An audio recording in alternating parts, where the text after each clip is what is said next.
Salut les balances, j'espère que vous allez bien. On se retrouve pour votre guidance pour le mois de décembre. Alors, comme d'habitude, je rappelle que ces tirages n'ont pas pour but, n'ont pas un but divinatoire, c'est juste une lecture des énergies au moment présent. Donc, ce sont des énergies qui peuvent potentiellement vous accompagner durant ce mois de décembre. Donc, prenez vraiment beaucoup de recul et accueillez juste les énergies qui résonnent en vous afin de pouvoir alimenter celles que vous souhaitez voir grandir. Ok?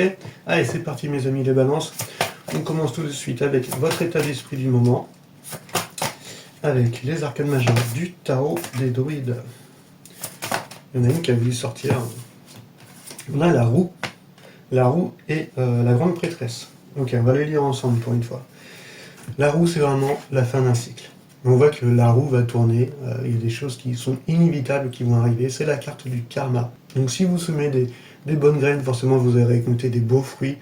Si vous avez récolté des mauvaises, bah forcément il y aura des fruits un peu moins bons, mais en tout cas, elle est tombée quand même dans son côté lumineux. Donc on voit qu'il y a un cycle qui touche à sa fin et ça va vous permettre de vous abandonner à ce qui est, à tout contrôle. Et c'est un peu le côté, vous allez laisser aller le courant de la vie, voilà. C'est le moment de la moisson en fait, des récompenses pour certains. En tout cas, ce qui doit se passer est inévitable. Donc il y a un achèvement qui est en train de se faire, une récolte. On va vous appeler à avoir confiance à ce processus, avoir foi au processus de la vie et, et à abandonner tout contrôle. Voilà, parce que les choses doivent évoluer. Voilà, tout est en perpétuelle évolution. Il n'y a que l'être humain qui a un petit peu du mal des fois à évoluer et qui veut rester sur ce qu'il pense être. Voilà. Allez, et derrière on voit que ça va parler quand même de vous ouvrir, d'ouvrir ce portail, d'être dans ce féminin divin, d'être dans cet accueil de ce que vous ressentez, dans cette réceptivité. C'est vraiment ce côté où grande vision intérieure. Donc peut-être vous avez besoin aussi d'accumuler de nouvelles choses, des choses que vous ne savez pas encore, d'être à l'écoute de votre intériorité, mais d'accumuler des nouvelles connaissances pour certains, pour ceux qui ça parle au niveau projet professionnel. On apprend de nouvelles choses. En tout cas, il y a ce côté pur, ce côté on se replie, on est dans ce silence, dans son sanctuaire, pour savoir ce qui est bon pour nous. On retrouve cette sagesse intérieure. Voilà. Et on voit qu'il y a le livre de la connaissance qui est là. Elle a les yeux fermés, elle n'a même pas besoin de regarder ce livre parce que voilà, elle reçoit tout en fait du divin. Voilà. Ok, c'est vraiment ce féminin divin. Ok. Allez, on va aller voir maintenant l'influence positive. Donc on va partir de la roue pour voir s'il y a une influence positive derrière. Excusez-moi. Et là on a le grand prêtre. Donc on passe du 10 au 5. Donc c'est plutôt une carte qui va être en opposition. Donc on va la prendre comme un conseil. Le grand prêtre, c'est ce pont. C'est en fait, il a envie d'aller vers un but plus élevé. Il est ancré, il est stable sur son trône, mais il montre le ciel. Donc en gros, il est dans ses ancrages, mais il est aussi dans cette spiritualité à vouloir quelque chose de plus grand. Et donc il y a une sorte de quête de sens intérieur, l'envie de s'éveiller à des nouvelles compréhensions et de prendre des décisions alignées. Donc là, elle est tombée dans son côté, on est en opposition, donc on va vous appeler à ne pas rejeter ce que vous ressentez, à ne pas rejeter aussi certaines de vos valeurs, hein, qui sont nobles, et aussi à ne pas ignorer, parce qu'il y a ce côté aussi transmission, comme le prêtre et ses disciples, comme un guide, ça peut être votre guide intérieur aussi, mais pas ignorer des conseils qui peuvent être judicieux pour vous, et donc ne rejetez pas en fait les choses, voilà. Ne soyez pas dans le rejet, et voilà, de ne pas se détourner un petit peu de sa lumière, des capacités que vous pouvez avoir, et donc là on va vraiment vous appeler à alimenter l'énergie équilibrée de ce grand prêtre qui est dans le fait de prendre des décisions pour lui, qui est aligné avec son âme, et de suivre son intuition, sa sagesse, de suivre des conseils ou d'apporter des conseils. Il y a le côté aussi officialiser quelque chose. En tout cas, voilà, côté médiateur, guide, et de transmettre. Voilà. Donc on vous appelle vraiment à être dans cette énergie de passer ce pont, d'aller vers un but plus haut, de ne pas rejeter vraiment la lumière que vous avez au fond de vous et de prendre des décisions alignées. Il y a une grande quête de sens intérieur pour vous, les amis, les balances. Ok, on va aller voir le déploiement de cette énergie. C'est vraiment cette carte du grand prêtre est prise en compte et intégrée, quoi. Donc, allez, le déploiement de l'énergie. Il y a trop de cartes. Il y a trop de cartes. J'ai envie que j'en avais 3 là. Déploiement d'énergie pour les amis. Les balances. En fait, vous explosez d'énergie, en fait. Et un peu trop. Et bah, non mais il y en a tout autant par terre. Excusez-moi. Je suis perturbé avec le signe de la balance. Alors, voilà, ça. On remet bien nos arcanes. Et on recommence. Allez. Allez, déploiement d'énergie pour la balance. Déploiement d'énergie.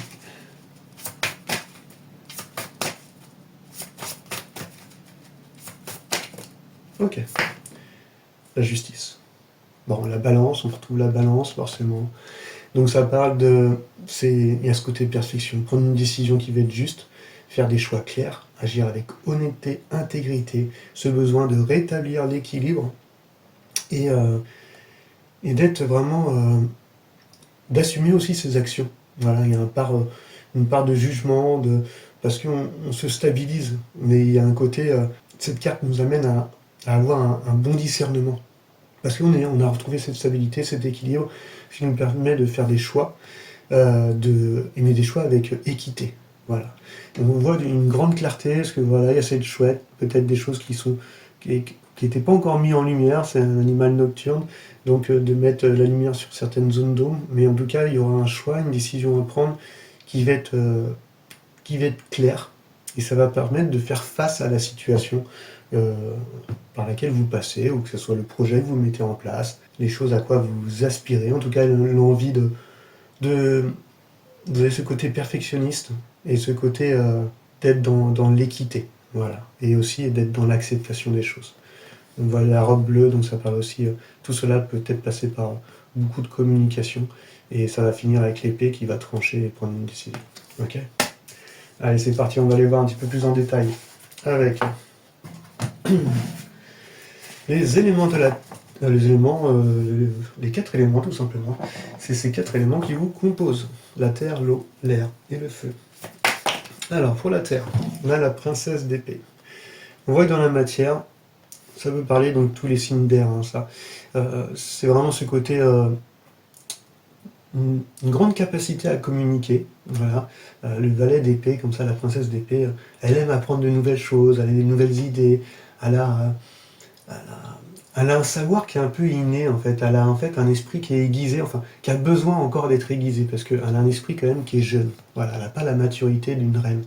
Mais elle est dans cette communication, elle a un esprit qui est débutant, mais qui a envie de chercher, qui a envie d'étudier, qui est curieuse, elle a envie d'être objective. En tout cas, il y a la base de l'intelligence, mais qui doit être encore aiguisée. Et donc c'est ce que voilà, révèle cette princesse, c'est qu'elle a envie d'apprendre, elle a envie de nouveau, d'aller vers de nouveaux défis, d'avoir des nouvelles approches, d'apprendre de nouvelles choses. Et ça va passer beaucoup par la communication. Voilà. Donc là, dans la matière, on ressent cette envie de communiquer, d'apprendre, de mettre les choses au clair et d'être d'avoir un discernement sur les choses. Okay, ça peut parler dans le domaine professionnel, un projet pro, un projet créatif, mais aussi dans la matière, dans une relation. Okay, allez, on va aller voir l'élément de l'eau. Tout ce qui provient du cœur. Donc, vos émotions, vos sentiments, tout ce qui touche à la sphère relationnelle. Allez, c'est parti, l'élément de l'eau pour les balances.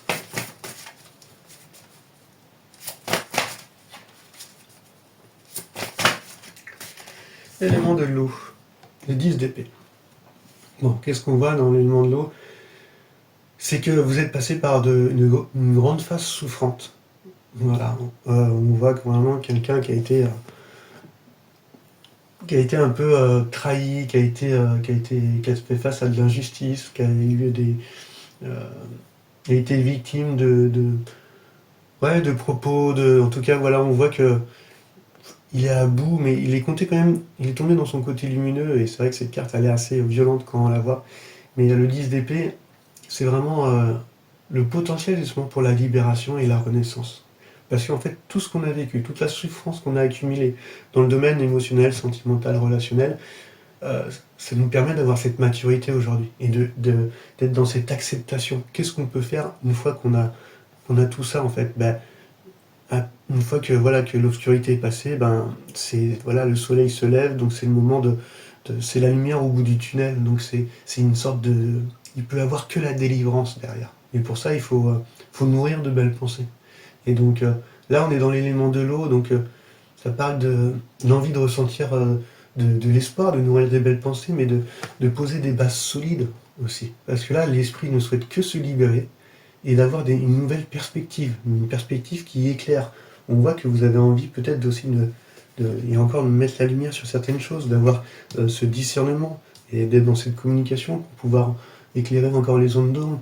Mais il y a ce côté, ouais, besoin d'avoir une clarté mentale, comme si vous préparez un terrain pour de nouveaux projets. Et là, on est dans l'élément de l'eau, et c'est comme si que voilà, c'est au niveau relationnel, émotionnel, sentimental, que, que vous avez besoin de partir sur des bases solides. Voilà. Ça va vraiment me parler de ce côté-là, parce que vous avez besoin que les choses aussi de votre côté soient claires. Et en tout cas, moi je ressens c'est comme une fin de boucle émotionnelle, et c'est vraiment cette place à la guérison aujourd'hui. Voilà, le cœur trouve un peu plus son apaisement, et c'est le moment du renouveau affectif. Okay, et c'est vraiment ça qu'il faut alimenter. Ok mes amis, et balance. Et derrière on a ça, hein, c'est pas pour rien. Il y a ça en d'autres decks qui parlent vraiment de cette stabilité, de ce côté, le 4 de bâton, c'est l'harmonie, c'est la célébration. Au point de vue émotionnel, si on doit la rapporter avec ça, c'est le côté où il y a une célébration affective, une union joyeuse, une harmonie en fait dans la relation, parce qu'on retrouve une certaine paix vraiment dans le cœur et dans les sentiments. Allez, on va aller voir maintenant l'élément de l'air. C'est votre élément de l'air, c'est les idées, vos pensées, vos croyances, mais la manière que vous avez de communiquer. Okay. Allez, c'est parti. L'élément de l'air. Là, on a le 6 de coupe. En fait, on voit que dans votre... elle est tombée à l'envers en plus. Le 6 de coupe, c'est vraiment ce côté de nostalgie. On pense à soi, à nos choses de notre passé, où il y a quelque chose qui nous relie, c'est comme si il y a une connexion profonde, un lien d'âme, des pensées qui sont nostalgiques. En tout cas, c'est comme si qu'il y avait une compréhension du passé, qui vous permet en fait de réveiller des émotions qui sont enfouies. On va le voir un peu comme ça. Donc ouvrez-vous à la nostalgie, ouvrez-vous, on voit que, regardez les enfants, donc il y a un côté un peu justement, il y a cette nostalgie, mais ça rapporte du réconfort malgré tout. Parce que ces enfants-là, ils réfléchissent pas, ils vont à l'essentiel, ils s'amusent, ils écoutent leur cœur. Donc peut-être que cette compréhension va vous permettre de réveiller voilà, des sentiments ou des émotions que vous étiez en train de mettre sous le tapis, voilà, ou d'enfuir. Enfouir, je sais pas, ouais, c'est dit comme ça. Allez, c'est parti, on va aller voir maintenant votre élément de feu qui touche à vos désirs justement, à vos passions, votre passion intérieure, votre créativité. Mais c'est ce feu intérieur qui vous pousse à l'action et au mouvement. Et là, on a un 2 de baguette, ok. Donc vous êtes dans cette énergie, ce feu intérieur qui vous pousse à mettre les choses en mouvement, vous pousse à planifier les choses, à faire un choix. En fait, on voit, il pose 2 bâtons, donc il ouvre un portail. Donc c'est le moment de partir à l'exploration. Et c'est vraiment ce potentiel créatif qui monte, on est dans le 2, donc qui est en gestation pour l'instant. Donc il y a une énergie au fond de vous, un désir que vous canalisez. Voilà, on voit qu'il y a quelque chose que vous enfouissez. Et, mais ce temps est nécessaire pour lancer, pour mettre l'élan, pour qu'il y ait derrière en fait un début d'action qui sera stratégique, qui sera longuement pensé, parce que vous aurez pris des choix qui sera juste pour vous, des décisions alignées avec votre âme, et que vous aurez mis les choses en lumière, et que vous aurez pris le temps de communiquer, et que vous, à côté de ça, vous serez aussi libéré, délivré d'une fin de boucle émotionnelle, et vous aurez peut-être pour certains trouvé de l'apaisement déjà au niveau affectif. Ok, donc il y a cette envie vraiment de planifier avant de faire un choix, de canaliser votre désir, votre énergie avant de passer à l'action. Ok, et de prendre des décisions justes et équilibrées. Ok, toujours alignées avec votre âme et avec vos convictions surtout. Ok. En tout cas, j'espère que cette petite guidance vous aura parlé. On se dit au 15 pour les énergies masculines et féminines. Et si on ne se revoit pas, je vous souhaite des magnifiques fêtes de Noël. Allez, ciao ciao.